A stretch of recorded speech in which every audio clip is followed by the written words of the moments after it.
چنانچہ ایک حدیث میں آتا ہے کہ حضور اقدس نبی کریم سرور دو عالم صلی اللہ علیہ وسلم ایک مرتبہ تشریف لے جا رہے تھے، تو آپ نے دیکھا کہ ایک دو آدمی ہیں، ان میں سے ایک دوسرے کے پچھنے لگا رہا ہے، حجامت جس کو کہتے ہیں، وہ جو سر کے اوپر نشتر لگا کر سر پر یا جن کو کسی حصے پر خون نکالا جاتا ہے، اور پھر خون نکال کے خون نکلنے سے یہ ایک طریقہ ہوتا تھا علاج کا، حجامت نبی کریم صلی اللہ علیہ وسلم نے بھی کرائی ہے اور اس کی فضیلت بھی بیان فرمائی ہے۔ تو ایک صاحب دوسرے کی حجامت کر رہے تھے، یعنی وہی پچھنے لگا رہے تھے، اور دونوں جو ہے باتیں کرتے جا رہے تھے، غیبت کر رہے تھے کسی کی۔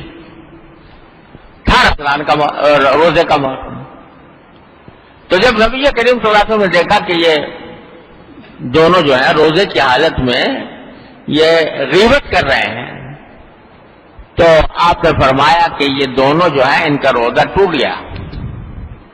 افطر الحاجم والمحجوم، جو پسے لگا رہا ہے اس کا بھی اور جس کے پسے لگائے جا رہے ہیں اس کا بھی روزہ ٹوٹ گیا۔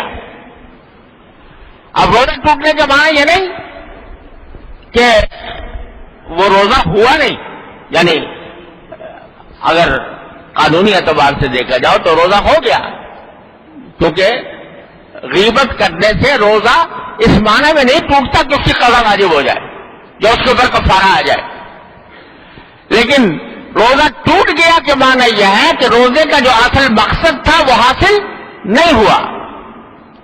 روزہ جس کام کے لیے رکھا گیا تھا کہ اللہ تعالیٰ کی ناراضی سے بچا جائے، وہ کام نہ ہوا، تو انہوں نے حلال چیزیں تو چھوڑ دی لیکن حرام کام جو غیبت کرنا تھا وہ نہیں چھوڑا، تو روزے کا فائدہ حاصل نہیں ہوا۔ یہ معنی افطر الحاجم والمحجوم۔ تو معلوم ہوا کہ اس حدیث سے جو ہے رسول کریم صلی اللہ علیہ وسلم نے بتا دیا کہ بھائی خدا کے بندو، جب روزے کے اندر تم حلال چیزیں چھوڑتے ہو تو حرام چیزیں تو بطریقے اولا چھوڑنی چاہیے، لہذا اس کی فکر کرو کہ تمہاری آمدنی حلال ہو۔ یہ کیا روزہ ہوا کہ سحری تو کھائی اور روزہ بھی رکھا، اور گھر میں رشوت کی آمدنی جو آئی اس سے افطاری لے کے گھر پہنچ گئے، تو رشوت کے مال سے افطار کیا روزے کا، یعنی حرام کام سے، حرام مال سے افطار کیا، اللہ بچائے۔ تو یہ تو دیکھ لو کہ لقمہ جو تمہارے منہ میں جا رہا ہے افطار کے وقت میں وہ حلال ہے کہ نہیں، اگر نہیں ہے تو اس کی فکر کرو کہ کم از کم رمضان کے اندر میرے حلق میں کوئی حرام آمدنی کی چیز نہ جائے، دھوکہ کر کے فریب کر کے آمدنی کما لی تو اس سے افطار کرو گے، اس سے سحریاں کھاؤ گے، اس سے روزے رکھو گے۔ تو اس لیے کوشش کرو کہ رمضان کے اندر کوئی حرام پیسہ نہ گھر میں آئے، نہ کھانے میں اور پینے میں استعمال ہو۔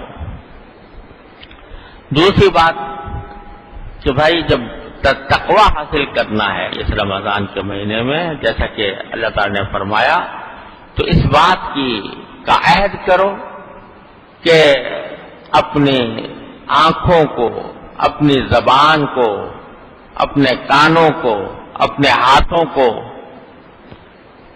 قابو میں رکھیں گے۔ آنکھ سے کوئی گناہ نہیں ہوگا، زبان سے کوئی گناہ نہیں ہوگا، آنکھ غلط جگہ نہیں پڑے گی، نامحرم کو لذت حاصل کرنے کی غرض سے دیکھنا، اس کو حدیث میں نظروں کا زنا قرار دیا، یہ نظروں کا زنا ہے۔ تو یہ کیسا روزہ ہوا بھائی کہ روزہ تو رکھا ہوا ہے، کھانا پینا چھوڑا ہوا ہے اور نظروں کے زنا میں مبتلا ہے، اللہ بچائے۔ تو نظروں کو بند کرو، نظروں کی حفاظت کرو۔ زبان اللہ تعالیٰ نے ایک نعمت عطا فرمائی ہے، جتنی چاہو نیکیاں اس سے کما سکتے ہو۔ ایک مرتبہ سبحان اللہ کہہ لو تو میزان عمل کا پلہ بھر جاتا ہے ایک مرتبہ سبحان اللہ کہنے. لیکن یہی زبان جب مجلس میں بیٹھے 2-4 آدمی جمع ہیں، اس میں غیبتیں شروع ہو گئیں، دوسروں کا تذکرہ آ گیا اور تذکرے کے اندر دوسروں کی غیبتیں شروع ہو گئیں اور غیر ذمہ دارانہ گفتگو، یعنی ایسی بات کہ جس کی تحقیق نہیں منہ سے نکال دی، ایک ایسی بات زبان سے نکال دی، تحقیق تو تھی نہیں، ایسے ہی بلا تحقیق ایک خبر دے دی آپ نے دوسروں کو بلا وجہ جو حقیقت میں غلط تھی. تو حدیث میں آتا ہے کہ جب کوئی شخص ایسا کرتا ہے، ایسا جھوٹ بولتا ہے تو بدبو پھیل جاتی ہے پوری اس کی. تو بے تحقیق باتیں، بے تحقیق افواہیں پھیلانا، کسی پر الزام لگانا، کسی پر بہتان لگانا، کسی سے ایسا جملہ کہنا جس سے اس کا دل ٹوٹ جائے، دلداری، یہ زبان کے گناہ ہیں. تو رمضان کے اندر کم از کم اپنی زبان کو قابو میں رکھنے کے لیے اس کے اوپر بند لگائیں کہ بلا ضرورت بولیں گے ہی نہیں. جب بلا ضرورت بولنے کی عادت پڑتی ہے تو یہ سب چیزیں نکل جاتی ہیں، جھوٹ بھی نکل جاتا ہے، غیبتیں بھی ہو جاتی ہیں، بہتان بھی ہو جاتا ہے، اور خدا جانے کن کن بلاؤں میں انسان مبتلا ہو جاتا ہے. تو طے کر لیں کہ رمضان کے مہینے میں باتیں ہی کم کریں گے. ارے ایک ہی مہینہ تو ہے، اس کو تھوڑا سا اپنے آپ کو قابو میں کر کے گزار لو. آنکھوں کی حفاظت، زبان کی حفاظت کہ اس زبان سے کوئی کلمہ نہ جھوٹ نکلے گا، نہ غیبت ہوگی، نہ کسی کی دل آزاری ہوگی، نہ کسی کو گالم گلوچ کا رسوالی کیا ہے. حدیث میں رسول کریم صلی اللہ علیہ وسلم نے فرمایا کہ اگر کوئی تمہارے سے کرنے بھی لگے، لڑائی کرنے لگے کوئی شخص تم سے روزے کی حالت میں، تو عام حالات میں تو یہ حکم ہے کہ فَإِنِ اعْتَدَىٰ عَلَيْكُمْ فَاعْتَدُوا عَلَيْهِ بِمِثْلِ مَا اعْتَدَىٰ عَلَيْكُمْ. جتنا اس نے تمہارے ساتھ زیادتی کی تم بھی اتنی ہی کر سکتے ہو بدلہ لینے کے لیے. عام حالات میں تو یہ قاعدہ ہے. لیکن حضور اقدس صلی اللہ علیہ وسلم فرماتے ہیں کہ رمضان میں اگر کوئی تم سے لڑائی کرے تو اس سے ایک ہی بات کہہ دو کہ بھائی میرا روزہ ہے، انی صائم، میرا روزہ ہے.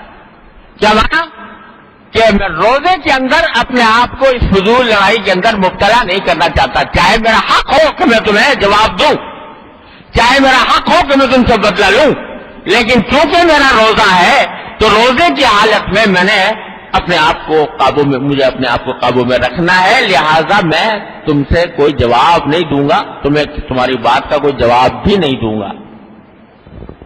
یہ تعلیم دی رسول اللہ صلی اللہ علیہ وسلم نے.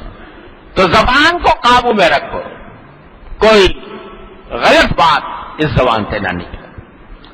کانوں کی حفاظت کرو.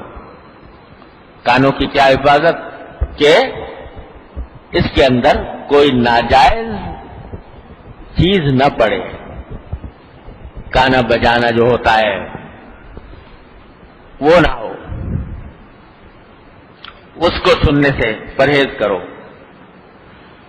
تو جب تم آنکھوں کی حفاظت کرو، زبان کی حفاظت کرو، کانوں کی حفاظت کرو، ہاتھوں کی حفاظت کرو کہ یہ کوئی غلط کام نہ انجام دیں، کسی کے ساتھ زیادتی نہ کریں، تو انشاءاللہ یہ رمضان کا مہینہ اگر اس طرح گزار دیا تو لعلکم تتقون کا فائدہ انشاءاللہ حاصل ہوگا.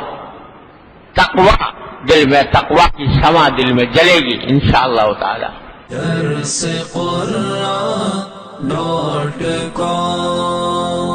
www.darsequran.com